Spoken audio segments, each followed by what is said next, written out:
আমার নবী বলেছেন, যাদের স্বামী বিদেশে, বিয়ে হয়ে গেছে, স্বামী বিদেশে, স্বামীর সাথে আলাপ আলোচনা সব করো, কিন্তু তোমরা স্বামী না আসা পর্যন্ত সুন্দর করে সুন্দর পোশাক পরে তোমরা সাজুগুজু করো না।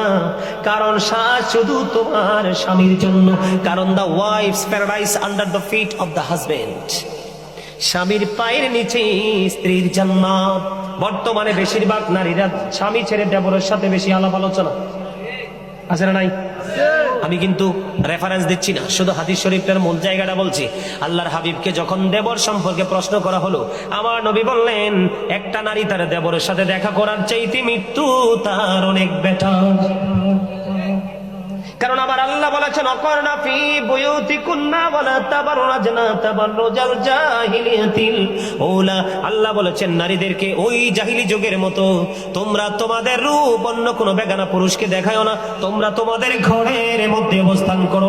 ওয়াল্লাহি ওয়াল্লাহি ওয়াল্লাহি, আল্লাহর কসম করে বলছি, আমার নবী বলেছেন, যাদের স্বামী, বউ আছে এক জেলায়, স্বামী আছে আরেক জেলায়, আমার নবী বলেছেন ওই বিবিদেরকে তোমরা সুন্দর পোশাক পরে সাজগোজ করো না, কারণ তোমরা সাজার কারণে অন্য পুরুষের নজর লাগবে।